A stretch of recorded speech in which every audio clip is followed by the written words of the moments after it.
Well, something as simple as water can make such a huge difference. So WaterStep is making that change. So I have Mark Hogg and Zachary Tosu here. You all do such great work. Tell us a little bit about WaterStep for people who aren't familiar. We work to bring safe water and health solutions around the world. And in that, we've been able to provide a ripple effect, if you will, as we've trained people to be able to have access to these simple tools and impact their communities and their regions. And we've been doing this. We're 27 years old.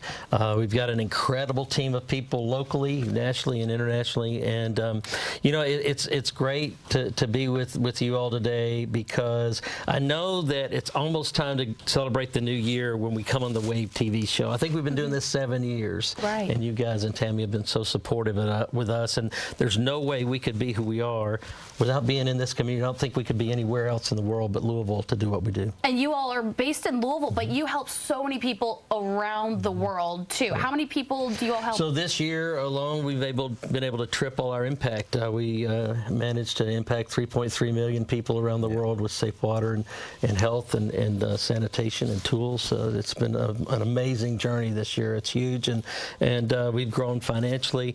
The community's just pulled out all the stops, and we've been able to help here in Kentucky with the tornadoes, with Marion's levee breaking, with the flooding in eastern Kentucky, and being able to help at home has meant so much to us. It's been a dream come true. Not that we wanted disasters, but the fact that people could see how we want to take care of home too.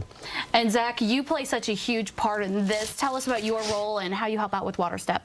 Well, thank you, Mark. I've been working in the humanitarian and international development field for 20+ years now.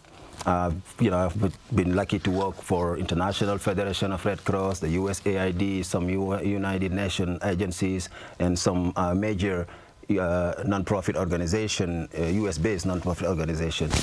And it became clear to me that one of the biggest challenges all these organizations are facing is sustainability. You know, whatever work they do, when the project stops, most of the time the impact stops as well. So when NGOs run a project, they bring a significant financial resource, as well as staff and material.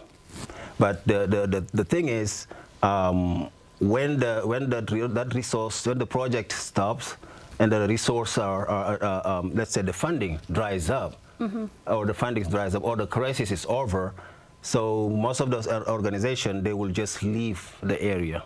And during all that time, I just knew that something better could be done.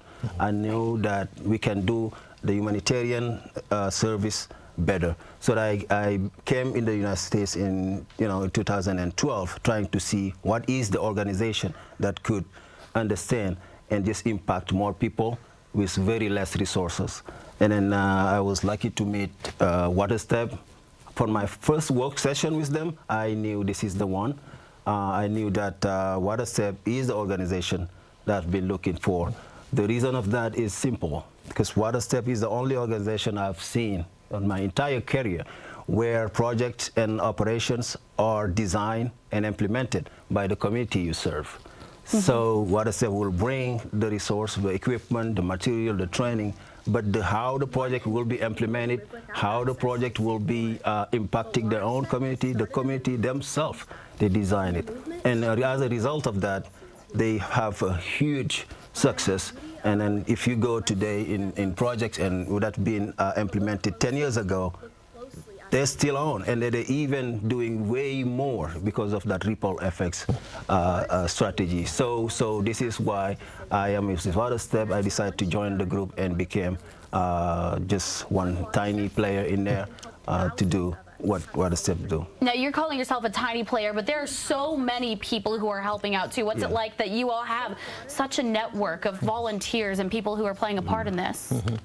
A lot of those folks, all of those folks are, we call it the ripple effect, like Zachary mentioned, is we find people that are able to influence others. And so that influence is like a ripple and really kind of creates a wave over time.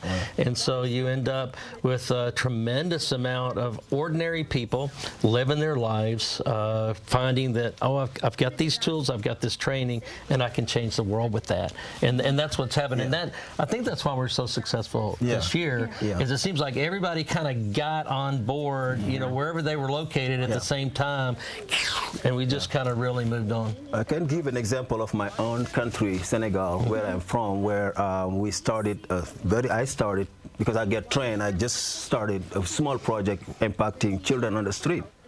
And today, because of the ripple effect, we train trainers, we train the teachers who train them. We have trained over 50,000 children on the street because of the ripple effect training.